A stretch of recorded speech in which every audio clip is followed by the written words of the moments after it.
So we are in week 6 now, which means we basically have 3 weeks left. We have week 6, 7, and 8, so we're almost there. And usually this week is not so bad for people. There's not as many sections this week, so this one's going to be kind of nice break, and you can use this to catch up. So this week we only have 2 sections: rational functions and asymptotes, and 4.2 graphs of rational functions.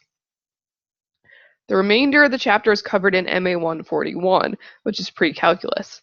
And so, since the rest of us is covered in pre-calculus and we're nearing the end of the term, I thought this was a perfect time to ask you guys if you have registered for next term yet.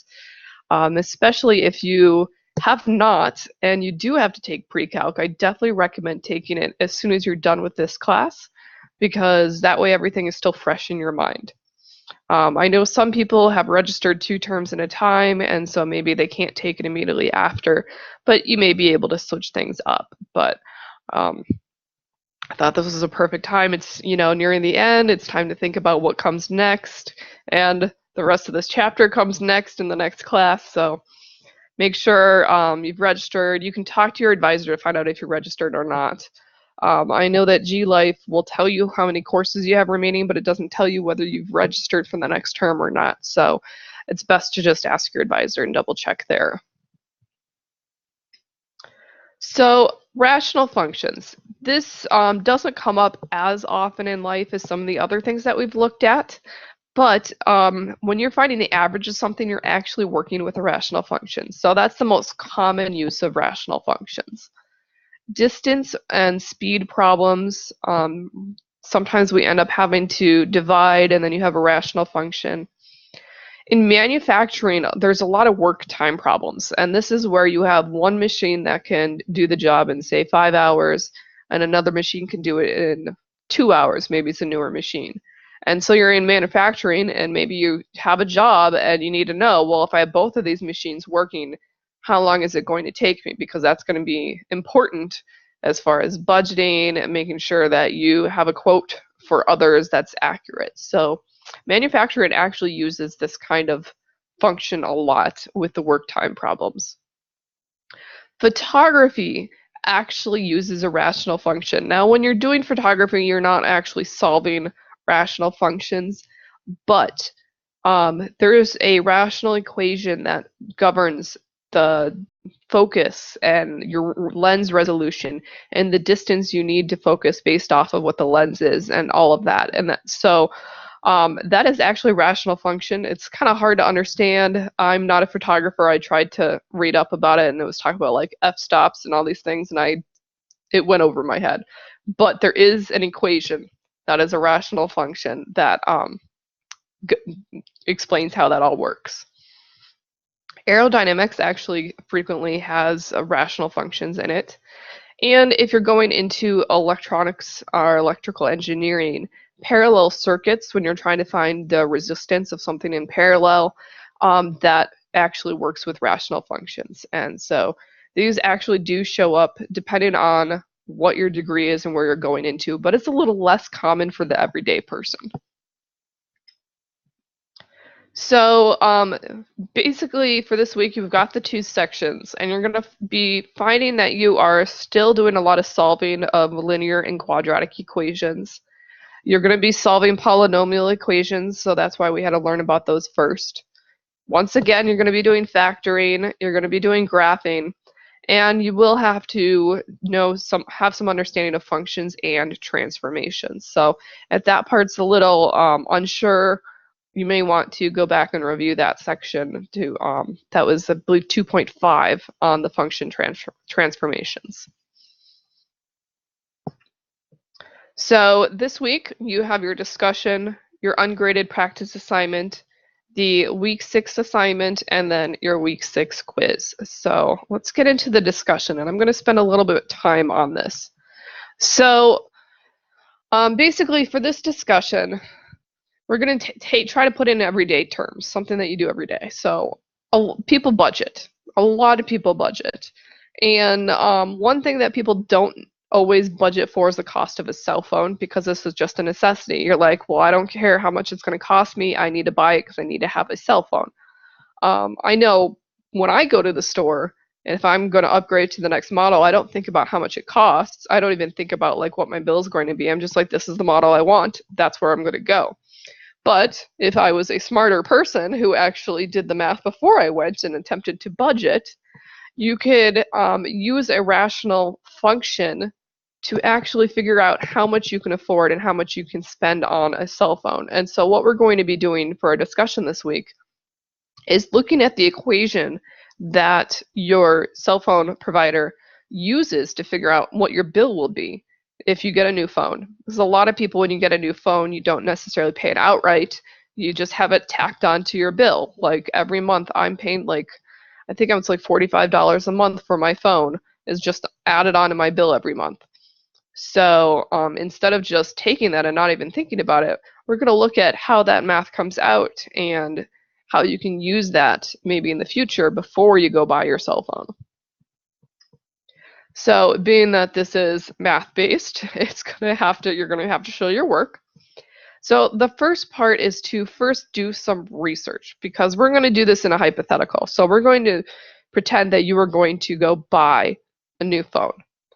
For me, my phone, I just paid it off. So this is perfect for me because it's like I'm probably going to, I need to make a decision. Do I want to get a new phone or stick with what I have right now? So you're going to want to find a phone, and then you also need to know how much your cell service is. And this is not your bill, because your bill may include other things on top of it. So I'm going to open up Google, and I'm just going to show you what I mean. So I'm with Verizon. So I'm going to go to Verizon's website. And just to show you what I mean. So when you log into or you go to your site, you have phones and plans. So I'm going to go to the plan first. So you need to know how much your plan costs just for having the cell phone, not for having data or not for having an existing phone. So let's say I was to, now I'm not on an unlimited, I'm on a single device. So let's actually do this. I have the S, the 2 gig plan, because most of the time I'm on Wi-Fi. So my phone plan is $35 a month, and then it says there's a $20 per month line or access fee. So we could say, okay, we add that $20 because I'm going to get a smartphone. That would be $55 a month. But if I don't get a smartphone, it'd be $35 a month. So you need to know how much your service costs. We're going to ignore taxes and all that for now. We're just going to look at the basics. So my service is, say, $35 a month. And then I'm going to say, okay, I'm paying $35 a month. Let me get a new phone. So I'm going to go over to the phones. And it's just taking a little bit longer here. So I'm a Samsung person. I am not an Apple person. So I'm going to scroll past these Apple devices. Which, okay. Samsung Galaxy Note 10 Plus 5G. So let's say I wanted to get this phone. They tell you this $36.11 per month, but it says for 36 months.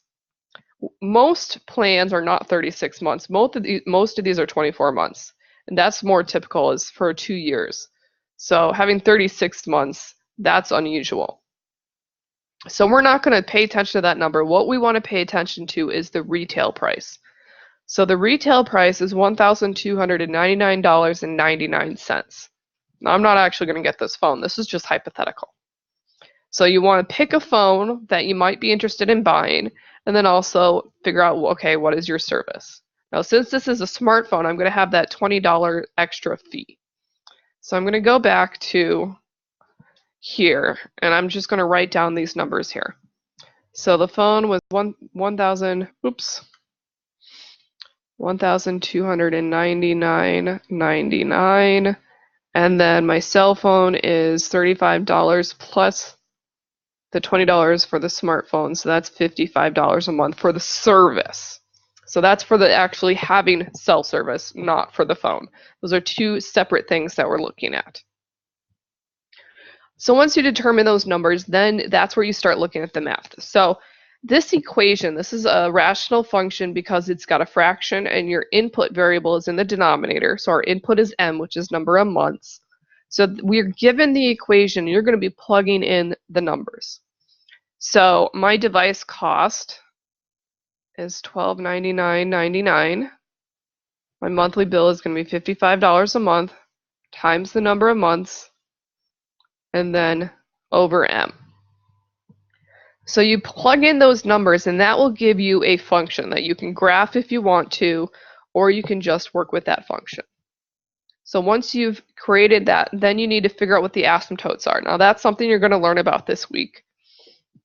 And then once you figure out what the asymptotes are, you find the monthly cost if you have the phone for 2 years or 24 months.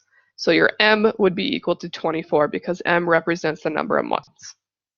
So you're going to get your equation, plug in your asymptotes, and then plug in 24 and figure out what that cost comes out to. And that will tell you how much your phone bill would be each month if you put that phone on your bill, essentially. So instead of paying it up front, you have it split up across your bill for the 2 years or whatever. So once you do that, then you're going to reflect. So you're going to think about what is the minimum possible that you can get that down to. And then that calculation, does that make you reconsider how much you spend on a phone? And then one thing I want you to think about is how could you use this equation for budgeting purposes? How could you say, okay, maybe I know how much I can afford a month. Maybe how much can I spend on a device? Or how much can I afford on cell service? Or maybe how many months do I need to have my phone so I can get it down to what I can afford? So that's what you have to do. It's not as math intensive as last week's, but you do have to do some math. And graphing it might help you for finding the asymptotes or finding the minimum cost. So when you do this discussion, start out with your introduction. Tell us your numbers. You know, which phone are you looking at? What cell service are you looking at? How much is the cell service? If you can provide links, that's awesome. That way we can double check to make sure you're using the right numbers. Make sure you give the equation with your input and output variables. So don't plug in anything for m yet. So you're going to give your equation like I have it written here. Then find your asymptotes. Then you set your input to 24 and evaluate. And then you answer your reflection. And then when you're replying to people, you can compare the equations, maybe see what factor contributes the most. Is it cost of the phone that makes the most difference, or is it the cost of the cell service? And then they have their own reflection, so you can reflect on that. Do you agree with their reflection? Why or why not? So are there any questions on the discussion and what you need to do for this week? Letitia, that's a good point. If you have 5 devices, what I would do is take your cell service for 5 devices and just divide it by 5. That way you only have it for 1 device. And that might make it easier for you because there are some people that are on family plans and then it's a little harder. Or if you want, you can just pretend you're getting a new plan and just look up on Verizon or Apple, or no, it's not Apple, AT&T, and you can look up a new plan that way as well.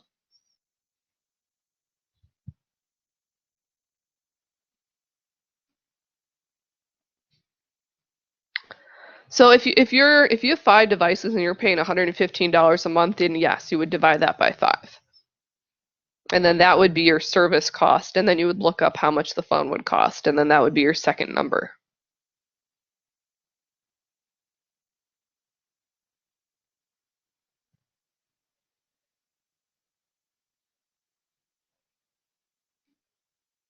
Are there other questions on the discussion?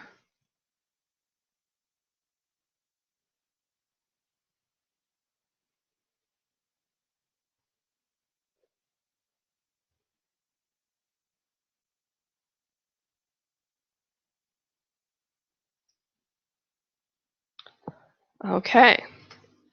So moving on to the assignments. So your ungraded practice assignment is 1 through 31 odds and the chapter 4 end of chapter review exercises. All those worked out solutions are online, so that's a great way to see if you understand the material. And then your week 6 assignment is 10 graded problems. Actually, people do very well on this assignment. This is probably one of the easier ones that you have to do for the week. So that should be good news to you guys. And yes, I do allow resubmissions. And now let's take a look at the quiz, because that's probably the second most important thing you want to know about besides the discussion. So just a reminder, your quiz is 10 questions. You have 1 hour. Make sure you show your work on a separate piece of paper so you can submit it.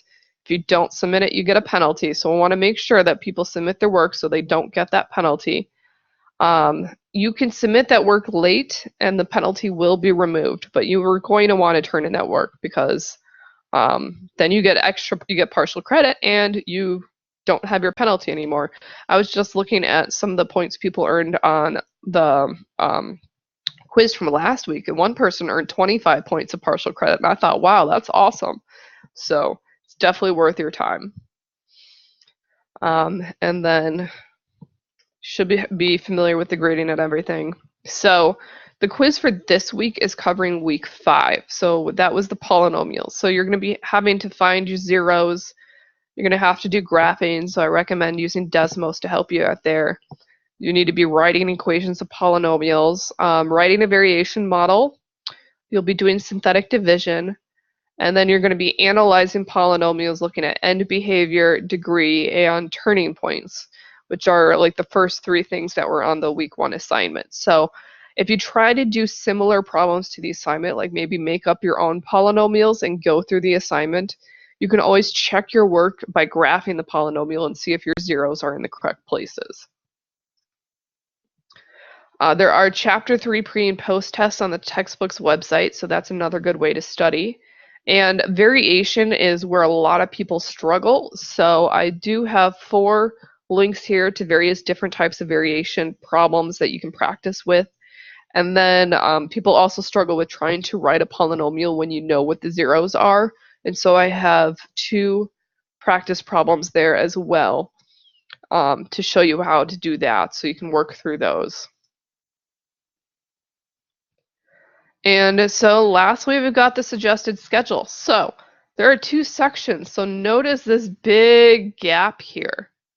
I would use this big gap of extra time to maybe work on previous assignments with low grades. If you have any missing work, that's a great thing to do this week. Because we only have 2 sections, so there's lots of extra time, and I would use that time wisely to see what are you missing. What do you still need to turn in? Maybe you might want to even start working ahead.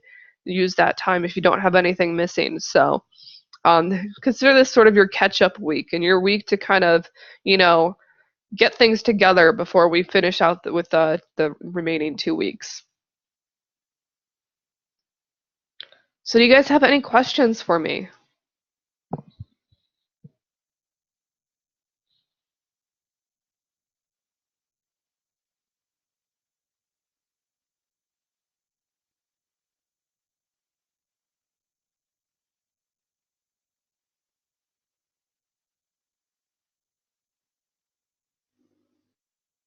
Well, I don't see anybody typing anything, so I'm going to assume that is a no.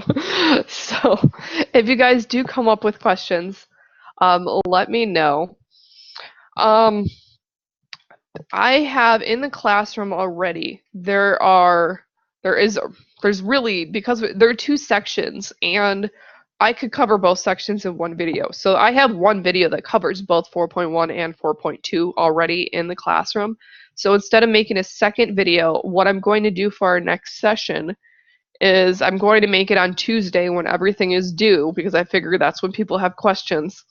And so at 7 p.m. on Tuesday, I'm going to send out a reminder, but I'm going to be just logged into this link and I'll be on video. And if you guys have questions on the assignments or other things, you can pop in anytime from 7 to 8, ask your questions. I can, get my tablet going, my whiteboard, and work things out for you. So it's going to be just an open, I have my office hours on Monday from 7 to 8, but on Tuesday, I'm going to be specifically on video so that I can work things out for you if you guys have questions.